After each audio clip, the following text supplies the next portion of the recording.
wearing sunglasses. Hit it. It's better not awaken anything in me. The name's Bond. James Bond.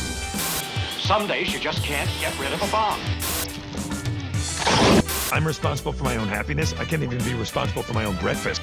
We have Santa Claus. Assemble. Welcome back to Nerd It Here First. Drew's not ready for it yet. He's not used to it. Welcome back to Nerd It Here First Beach-tember, a month-long celebration of IP Fun in the Sun. I'm Riley Trahan, and as always, I am joined by Deepak Chitnis. How's everyone doing? Jackson Trahan. And joining us for our Jaws celebration, our biggest #1 Jaws fan we know, Drew Townsend. Thanks so much for being here, buddy. Of course. This is really exciting. We've been talking for a long time about getting you involved in website stuff, and we're doing it. And you've clearly you've gone whole hog. I'm excited. Oh yeah, I had to. Yeah. I like someone who dresses for the job that they want.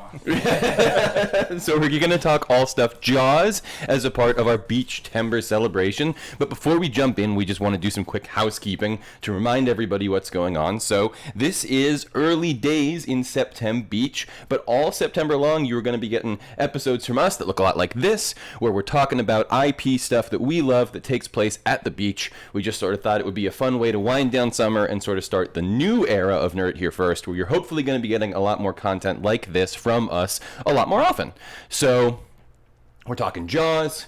In this episode, later on in the month, you're going to be able to catch us talking Zelda the Wind Waker. You're going to catch us doing a commentary on Point Break. You're going to be finding us talking all sorts of video games that take... Jack and I will probably end up doing a more traditional-looking episode, but eventually we have to talk Death Stranding to the beach. Absolutely.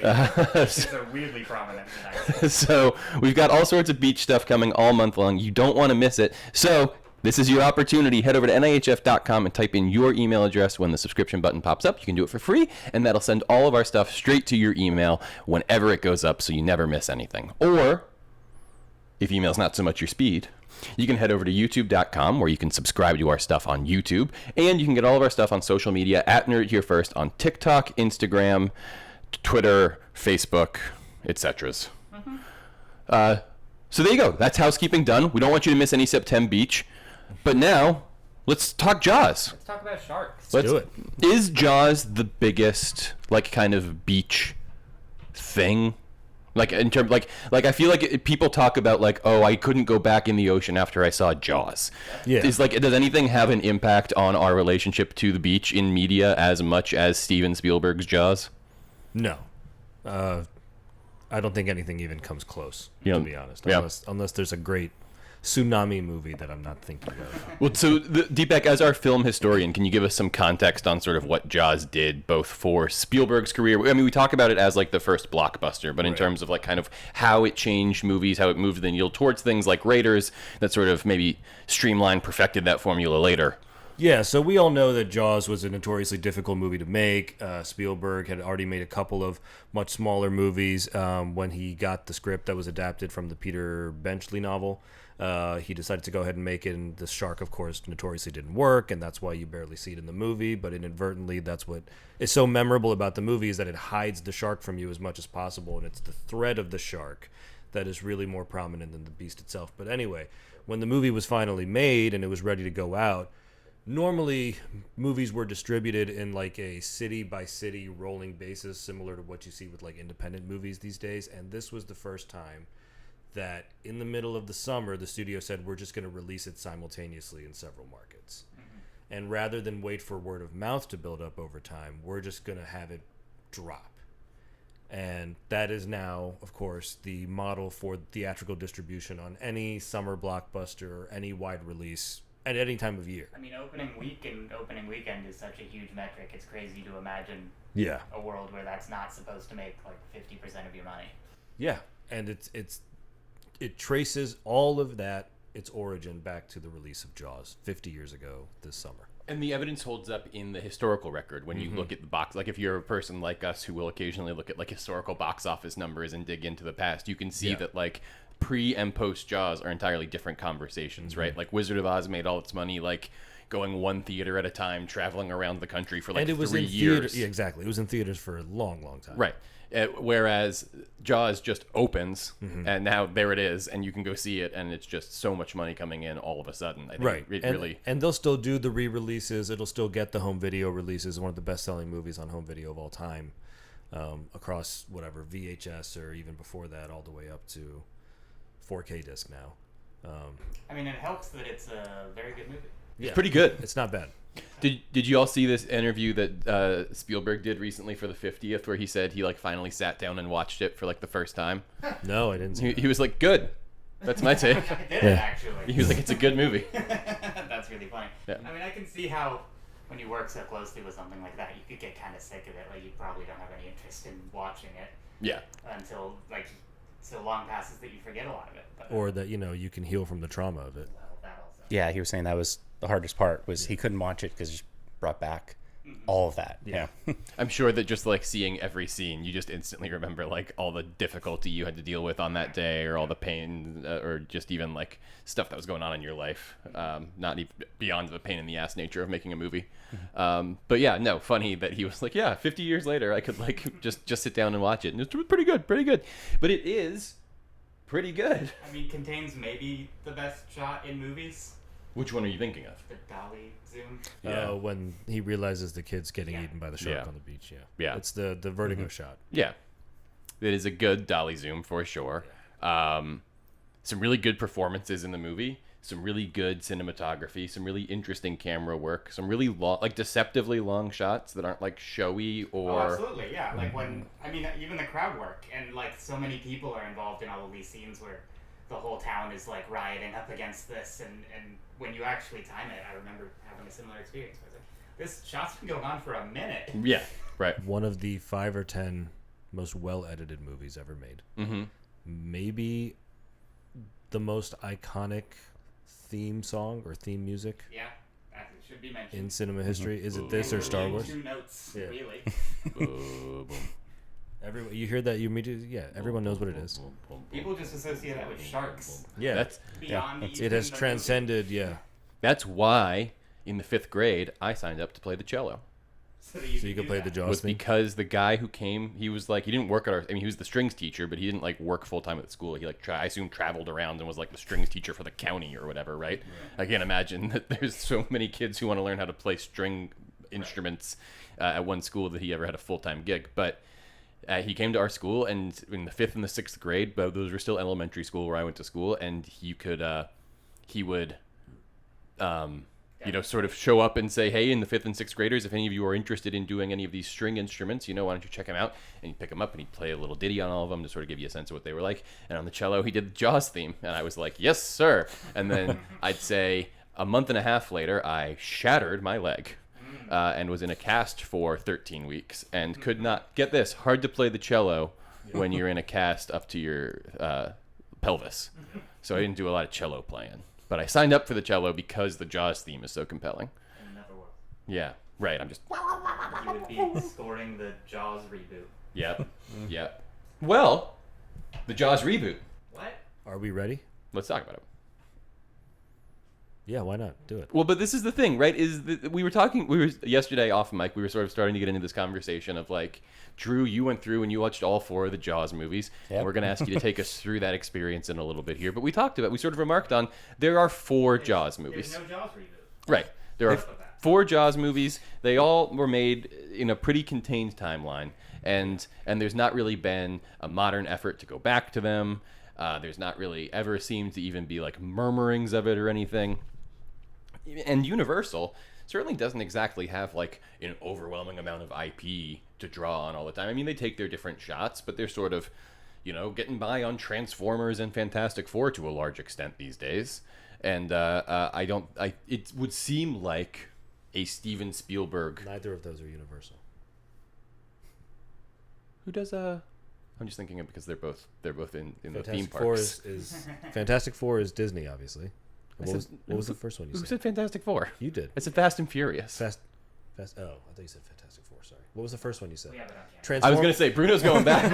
Yeah. Transformers is Paramount. I was thinking of just what's in the park. But, I mean, Universal does not have a ton of, like, I mean, maybe this even makes the point. Like, they try and drum out Dracula every once in a while, kind of to varied success, right? You would think having a great Steven Spielberg masterpiece in your canon, we'd see, like, a Jaws movie every 10 years. Yeah, Spielberg himself may be blocking it. There's a similar conspiracy theory about how Disney won't release the Star Wars original cuts until 'Cause of Lucas Lucas. passes away, and then it won't be disrespectful to him somehow. So maybe that's what they're waiting for. But yeah, You won't be able to get online and yell about it. I also just part of what always sticks in my head is that Jaws sequels became such a joke so quickly, right? Yeah. That like the Marty McFly Back to the Future Jaws 16 3D thing or whatever, right? That like it was such a meme culturally that there were Jaws sequels that I almost feel like the idea of doing another Jaws movie is like tabooed in a way. Like by being the first blockbuster, it sort of became the Right, first I was gonna IP say. that was played out. Yeah. It feels related to, again, having this much smaller release window and Yeah. things like that. Well, so Drew, do you want to take us through your experiences? I will say I have only ever seen Jaws, the motion picture.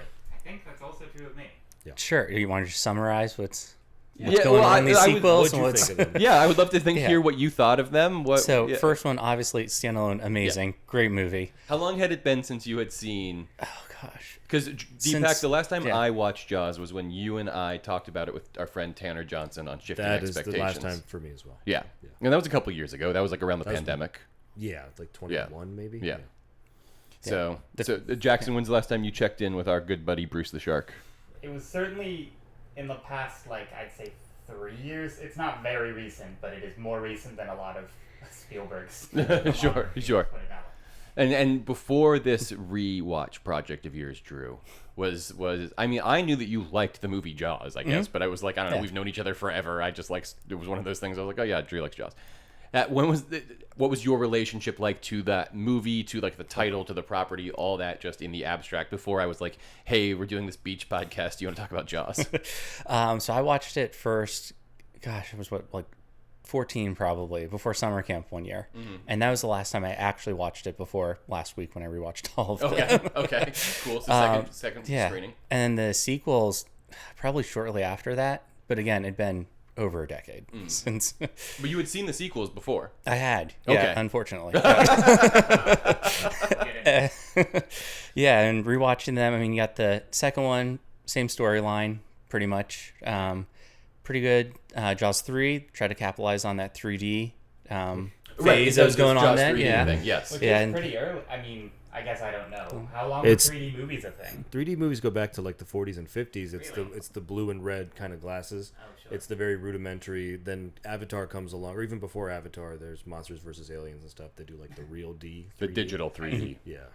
But that blue and red framing filter, I mean, also had a big comeback in like the 60s and 70s. Yeah, sort with of. like schlocky stuff. Yeah, tuned. there was a perfect storm of hippies smoking dope in the back of movie theaters and like schlocky visual effects that were pretty cheap and interesting to make pop on that level. So you'd get like Friday the 13th 3 Yeah, that's what I was that has thinking. like House there's, of Wax. there's Like- something that's something that It's really like, yeah. comes at you in that one. But it's all this, it's very rudimentary, like whoa, and so it's always fun to watch those movies now and screen them when you're like, oh, this baseball is supposed to be popping out of the screen for sure. Well, I think for the Jaws 3D, the Blu-ray, they did make it 3D. Really? That's Yeah, cool. so it's available. So sometimes it's not that I have For your 3D seen it. TV. Yeah, which everyone has. But Oh, if you forgot are about capable, those. You don't have it anymore. I don't. It broke. You It did broke. used to have one? I was gonna say you have it, but you don't anymore. It I broke. don't anymore. I hadn't even thought about that when that happened. That it was Yeah. it was that one. Oh, But I would be. I'm like yeah, experiencing this again now. it's a tragedy. Yeah. But now where am I gonna watch my Kubo? I have a Kubo 3D Blu-ray Oh, that yeah. you got me. Yeah.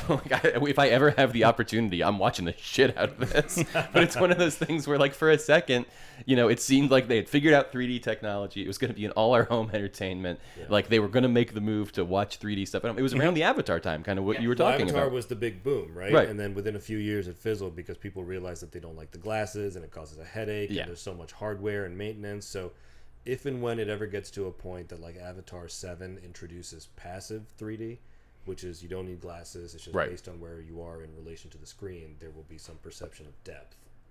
Then I think it'll become more prominent. Sort of the 3DS thing. Well, yeah, but the big thing about the 3DS is that it only works for one person in one very fixed position. So Exactly. It sort of works for a handheld where you can adjust it, but a TV that's just sitting there would be difficult to make work. But So yeah, I mean, I was that's a whole different astonished by the conversation. 3DS when it came out. Technology is incredible. It would be. I do think if it were more accessible, that it is like you say, the glasses and Yeah. sort of just one additional layer of friction to you watching the movie that makes people hate it so much.